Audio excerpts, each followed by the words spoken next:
Hello everyone, welcome to Dainik classes. Dainik classes में आप सभी का स्वागत है। आज हम देखेंगे इंपॉर्टेंट मॉन्यूमेंट्स यानी महत्वपूर्ण स्मारक। ये वीडियो पार्ट वाइज होगी। इसकी सेपरेट प्लेलिस्ट आपको दैनिक क्लासेस पर अवेलेबल हो जाएगी।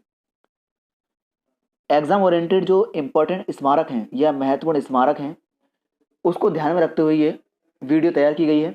साथ ही अगर आप आर्कियोलॉजिकल सर्वे ऑफ इंडिया यानी भारतीय पुरातत्व सर्वेक्षण की ऑफिशियल साइट पर जाएंगे तो आप देखेंगे वहाँ पर मस्ट सी मॉन्यूमेंट्स हैं।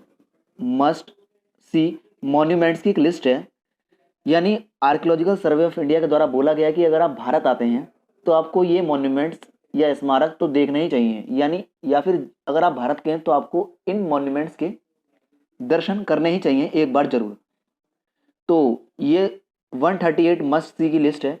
हालांकि इतने याद करने की जरूरत नहीं है, सिर्फ एग्जाम ओरिएंटेड हम इसमें डिस्कस करेंगे और प्रीवियस ईयर्स में जो क्वेश्चंस आए हैं स्मारकों से वो हम इसमें डिस्कस करेंगे। और क्या क्या याद करने की चीज़ है मॉन्यूमेंट्स में कि कहाँ पर स्थित है, किसका है, सिर्फ इतना ही इसमें हम डिस्कस करेंगे जो फुली एग्जाम ओरिएंटेड होगा। फालतू की हम उसमें डिस्कस नहीं करेंगे, क्योंकि अगर एक एक मॉन्यूमेंट्स को लिया जाए तो उसके ऊपर पूरी किताब लिख सकते हैं, वो बात अलग है। तो हम इसमें सिर्फ इंपॉर्टेंट ही डिस्कस करेंगे जो एग्जाम ओरिएंटेड है। और इसका base archaeological survey of India की मस्ट सी मॉन्यूमेंट की लिस्ट और प्रीवियस ईयर्स के पेपर्स को ध्यान में रखकर तैयार किया गया है। शुरू करते हैं। Important monuments. तो सुल्तानगढ़ी मकबरा या सुल्तानगढ़ी टॉम ये कहाँ पर है? ये दिल्ली में स्थित है। ये इसका फ्रंट है और ये है सुल्तानगढ़ी का टॉम। ये आप देख पा रहे हैं। ये बनवाया किसके लिए गया था? तो हम सभी जानते हैं 1231 में दिल्ली में इल्तुतमिश के सबसे बड़े बेटे नसीरुद्दीन महमूद के लिए बनवाया गया था। इल्तुतमिश हम सभी जानते हैं कि इल्तुतमिश जो था गुलाम वंश का तीसरा सुल्तान हुआ है। और गुलाम वंश अभी सभी जानते हैं दिल्ली सल्तनत जब शुरू होती है उसका पहला वंश ही गुलाम वंश या स्लेव डायनेस्टी है, जिसका संस्थापक कुतुबुद्दीन ऐबक हुआ है। तो उसी ने इल्तुतमिश ने ही अपने बड़े बेटे के लिए उस वक्त इसका निर्माण कराया था। इल्तुतमिश का शासनकाल की बात करें या इल्तुतमिश के जो टाइम पीरियड है तो 1210 से लेकर 1236 तक उसका शासनकाल चला है। बात करें इस मकबरे या टॉम की तो यह कुतुब मीनार परिसर का ही एक हिस्सा है। यह कुतुब मीनार रेंज में ही ये आता है। चलते हैं नेक्स्ट पे। तो नेक्स्ट है रेड फोर्ट या लाल किला जो कि दिल्ली में स्थित है। बात करें तो हम सभी जानते हैं कि ये एक हिस्टोरिकल फोर्ट है या ऐतिहासिक किला है जो कि दिल्ली में स्थित है। इसका निर्माण हम सभी जानते हैं शाहजहां ने करवाया था। कब करवाया था? जब इन्होंने आगरा से राजधानी को दिल्ली स्थानांतरित कर लिया था, यानी ट्रांसफर कर लिया था। और 1638 में इस किले का निर्माण शुरू कराया गया था। यमुना नदी के किनारे स्थित है ये। बात करें इस लाल किले के आर्किटेक्चर या वास्तुकार की तो हम सभी जानते हैं उस्ताद अहमद लाहौरी इसके वास्तुकार हैं। और ये वही उस्ताद अहमद लाहौरी हैं जिन्होंने ताजमहल का भी वास्तुकारिता की है। बात करें तो लाल किला 2007 में यूनेस्को के विश्व धरोहर स्थल या वर्ल्ड हेरिटेज साइट में शामिल कर लिया गया था। और जब शाहजहां ने अपनी राजधानी को आगरा से दिल्ली ट्रांसफर किया था या स्थानांतरित किया था तब इसका निर्माण शुरू कराया गया था। इसमें जो पत्थर लगे हैं बलुआ पत्थर वो राजस्थान के मंगाए जाते थे बाय यमुना, यानी जो इसका निर्माण शुरू हुआ था तब राजस्थान से पत्थर बाय यमुना दिल्ली आया करते थे। तो ये था लाल किला या रेड फोर्ट। चलते हैं नेक्स्ट पे। तो नेक्स्ट है कुतुब मीनार, दिल्ली में स्थित है। कुतुब हालांकि एक पूरा परिसर है, इसमें और भी चीज़ें हैं। तो ये लाल और बलुआ पत्थर से बफ बलुआ पत्थर से बनवाई गई थी और उस वक्त ये भारत के सबसे ऊंचे मीनारों में से एक थी। और साथ ही ये यूनेस्को की विश्व धरोहर स्थल में भी शामिल की गई थी। इसकी हाइट हमें बात करें तो सबको पता है 72.5 मीटर, यानी 72.5 मीटर या 73 मीटर अप्रोक्सीमेटली इसे बोलते हैं, इसकी हाइट है। इसकी जो नींव रखी गई थी वो 1199 में कुतुबुद्दीन ऐबक ने रखी थी जो कि मोहम्मद गोरी का गुलाम था। अगर हम बात करें तो मस्जिद होती है, जो भी मस्जिद होती है उसके साथ में एक इस तरह की मीनार होती है, क्योंकि जब मस्जिद में प्रेयर होती है तो उसके लिए जब लोगों को कॉल किया जाता है तो कॉल के लिए एक तरीके से इस मीनार का यूज़ किया जाता है। एक तरीके से इस मीनार का लोगों को बुलाने के लिए या कॉल करने के लिए इस मीनार का यूज़ किया जाता है। आप देखेंगे ज़्यादातर मस्जिद के साथ आपको इस तरह की मीनार मिलेंगी। तो 1199 में कुतुबुद्दीन ऐबक ने इसकी नींव रखी थी और इसको पूर्ण करवाया था इल्तुतमिश ने, और लगभग जाकर ये 1229 में जाकर समाप्त हो गया था इसका कार्य। और बात करें तो इसका डायमीटर 14.32 मीटर इसका डायमीटर है। इल्तुतमिश ने पूरा कराया था इसे और कुतुबुद्दीन ऐबक ने इसकी नींव रखी थी। इल्तुतमिश कौन था? तो कुतुबुद्दीन ऐबक का ही गुलाम भी था वो, यानी स्लेव भी था और दामाद भी था। चलते हैं नेक्स्ट पे। तो नेक्स्ट है नालंदा महाविहार। ये भी बिहार में स्थित है। नालंदा हुआ, तक्षशिला हुआ, विक्रमशिला हुआ, ये सभी भारत के महत्वपूर्ण विश्वविद्यालय हुए हैं। काफ़ी प्रसिद्धि है इन विश्वविद्यालयों की। बात करें नालंदा महाविहार की तो यह बिहार में बिहार शरीफ से 15 किलोमीटर दूर स्थित है। और अगर बात करें बिहार शरीफ की तो बिहार शरीफ नालंदा डिस्ट्रिक्ट का हेडक्वार्टर भी है। और नालंदा महाविहार की स्थापना कुमारगुप्त प्रथम ने की थी 413 एडी में। और कुमारगुप्त प्रथम जो थे वो गुप्त वंश के या गुप्ता डायनेस्टी के महान शासक हुए हैं। और बात करें तो कुमारगुप्त जो थे इनके समय में जब 413 में 413 में जब स्थापना की गई थी तो ऐसा माना जाता है कि जब बाद में पोस्ट गुप्ता पीरियड आएगा, यानी गुप्तोत्तर काल में या पोस्ट गुप्ता पीरियड में हर्षवर्धन के शासनकाल में प्रसिद्ध चीनी यात्री आएंगे। कौन? हेंगसांग। हेंगसांग चीनी यात्री आएगा जो यहाँ से बौद्ध शिक्षा ग्रहण करेगा। तो काफ़ी इंपॉर्टेंस है नालंदा महाविहार का। हालांकि 1203 से 1205 के बीच में बख्तियार खिलजी जो कि मोहम्मद गौरी का गुलाम हुआ करता था, वो इसे ध्वस्त कर देगा। इसकी लाइब्रेरी में पूरी आग लगा देगा नालंदा विश्वविद्यालय की या नालंदा महाविहार की। और ऐसा माना जाता है इतिहासकारों के द्वारा कि 6ठी शताब्दी ईसा पूर्व, जो कि गौतम बुद्ध का और महावीर स्वामी का समय था, उस वक्त से इसका इतिहास चला आ रहा है नालंदा विश्वविद्यालय का। यूनेस्को के विश्व धरोहर स्थल में भी यह शामिल है। साथ ही अगर बात करें तो महावीर स्वामी के वो गौतम बुद्ध के एक महान शिष्य हुए हैं सारीपुत्र। सारीपुत्र का जन्म और निवारण दोनों का यह स्थान माना जाता है क्या?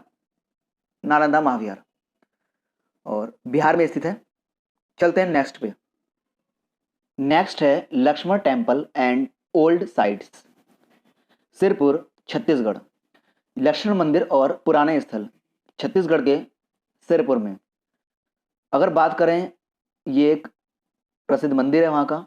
और बात करें तो ये छत्तीसगढ़ में सिरपुर एक गांव है। अगर बात करूँ सिरपुर की तो सिरपुर एक गांव है छत्तीसगढ़ में जो कि महासमुंद डिस्ट्रिक्ट में या महासमुंद जिले में पड़ता है और महानदी के किनारे ये गांव स्थित है।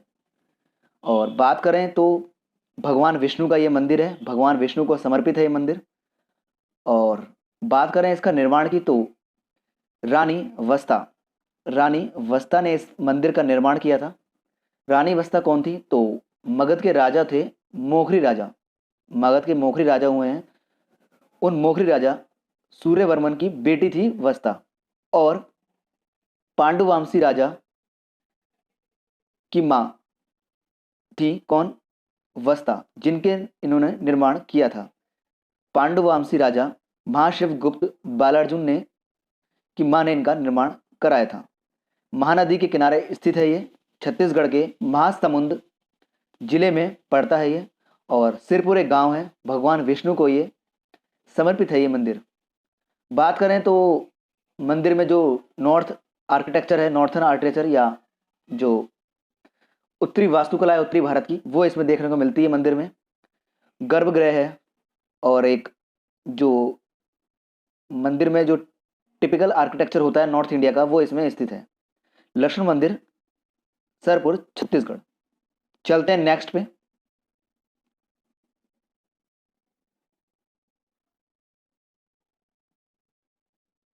नेक्स्ट है खाने खाना का मकबरा, जो कि दिल्ली में है, यानी टॉम्ब ऑफ अब्दुल रहीम खाने खाना, दिल्ली।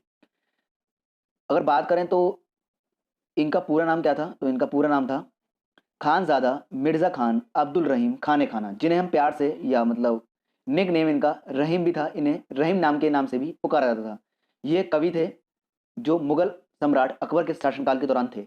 हम सभी जानते हैं मुगल शासक अकबर के 9 रत्न हुआ करते थे, उनमें से एक थे अब्दुल रहीम खाने खाना, यानी इन्हें खाने खाना भी कहा जाता था। और हम सभी जानते हैं अकबर के 9 रत्नों में मानसिंह हुआ है, टोडरमल हुए हैं, बीरबल हुए हैं और खानज़ादा में शामिल थे ये नवरत्नों में। बात करें तो इनका जो निर्माण किया गया इस मकबरे का, इनकी पत्नी ने 1598 में ही कर दिया था। और बाद में हुआ क्या था कि सफदरजंग का जो मकबरा बना था, सफदरजंग के मकबरे के निर्माण के लिए भी इस मकबरे से संगमरमर और बलुआ पत्थर का इस्तेमाल किया गया था। और सफदरजंग के मकबरे की बात करें तो ये भी नई दिल्ली में ही स्थित है। और बात करें तो हुमायूं के मकबरे के पास ये है, मथुरा रोड पड़ता है आपको दिल्ली में, तो मथुरा रोड हुमायूं के मकबरे के पास ही खाने खाना का मकबरा भी स्थित है। नवरत्नों में शामिल थे और एक कवि थे जो कि मुगल सम्राट अकबर के दरबार में थे। कौन? खानजादा या अब्दुल रहीम खाने खाना। चलते हैं नेक्स्ट पे। नेक्स्ट है हुमायूं का मकबरा या हुमायूंस टॉम्ब, दिल्ली में स्थित है ये। हम सभी जानते हैं कि हुमायूं की मृत्यु 56 या 1556 में इनकी मृत्यु हो गई थी। और लगभग उसके 14 साल बाद यानी 14 साल बाद यानी 1569 में या 1569 में इनकी बेगम ने, हमीदा बानो बेगम, जिनको नॉर्मली हाजी बेगम के नाम से भी जाना जाता है, उनके द्वारा इसका निर्माण शुरू करवाया गया था 1569 में। और यमुना नदी के तट पर स्थित है, हम सभी जानते हैं। और निजामुद्दीन दरगाह के समीप है ये। निजामुद्दीन दरगाह किसकी है, तो निजामुद्दीन औलिया की है। निजामुद्दीन औलिया जो थे दिल्ली के प्रसिद्ध सूफी संत हुए हैं। और दिल्ली में लगभग जितने भी शासक हुए हैं सभी के ये पीरे रहे हैं और सभी के ये मुख्य एक तरीके से कह सकते हो सूफी संत रहे हैं। और बात करें इस हुमायूं के मकबरे की, तो इसमें मुगल आर्किटेक्चर देखने को मिलता है काफ़ी अच्छे तरीके से। और फारसी वास्तुकला इसमें या फारसी आर्किटेक्चर दिखाया गया है। अब फारसी आर्किटेक्चर क्या है, बहुत सारी चीज़ें हैं, जैसे पितरादुरा शैली देखते हैं हम, और पितरादुरा हो गई और भी चीज़ें हैं, चार बाग प्रणाली हो गई, चार बाग जिसपे ताजमहल बना हुआ है। तो ये सभी चीज़ें मुगल आर्किटेक्चर में आती हैं, जो कि एक तरीके से इंडो मुगलिक आर्किटेक्चर थी। तो हुमायूं की मकबरा दिल्ली में स्थित है। और हम सभी जानते हैं हुमायूं बाबर के पुत्र हैं और मुगल शासकों में दूसरे शाह सुल्तान माने गए हैं या दूसरे बादशाह माने गए हैं। चलते हैं नेक्स्ट पे। और साथ ही 1993 में इसे यूनेस्को के विश्व धरोहर की सूची में शामिल कर लिया गया था। चलते हैं नेक्स्ट पे। नेक्स्ट है तुगलकाबाद किला यानी तुगलकाबाद फोर्ट, दिल्ली में स्थित है। और अगर बात करें अब तो ये वैसे खंडर किला हो गया है, इतना इंपॉर्टेंस इसमें नहीं रह गया है और एक तरीके से खंडर किले के रूप में ये तब्दील हो गया है। 1321 में निर्माण कराया गया था और तुगलक वंश के संस्थापक गयासुद्दीन तुगलक के द्वारा इसका निर्माण किया गया था। और स्टार्टिंग में वो इसमें रहे थे, लेकिन बाद में 1327 या 1327 में इसको छोड़कर वो कहीं और चले गए थे। चलते हैं नेक्स्ट पे। नेक्स्ट है सूरज कुंड, हरियाणा। कुंड माने क्या होता है? कुंड माने होता है तालाब या पानी का स्रोत, तालाब या पानी का स्रोत, उसे ही कुंड कहा जाता है। सूरज कुंड आपने सुना होगा, सूरज कुंड का मेला हरियाणा के फरीदाबाद में लगता है। बहुत इंपॉर्टेंट फेयर है या मेला है जो कि हरियाणा के फरीदाबाद में लगता है। बात करें सूरज कुंड की तो यह है कहाँ पर, तो ये भी हरियाणा के फरीदाबाद शहर है, वहीं पर अरावली रेंज में पड़ता है ये। और ऐसा माना जाता है कि 10वीं शताब्दी में 10th सेंचुरी के लगभग का ये जलाशय या कुंड है, यानी इतना पुराना है ये। और बात करें तो 10वीं शताब्दी में ऐसा कहा जाता है नॉर्मली कि 10वीं शताब्दी में तोमर वंश के राजा सूरजमल के द्वारा इसका निर्माण या इसको बनवाया गया था। और अगर बात करें सूरज कुंड की तो इसका अर्थ की बात करें, सूरज कुंड का मतलब क्या होता है? सूर्य की झील। और एक कृत्रिम कुंड है जो अर्ध वृत्ताकार रूप में निर्मित किया गया है।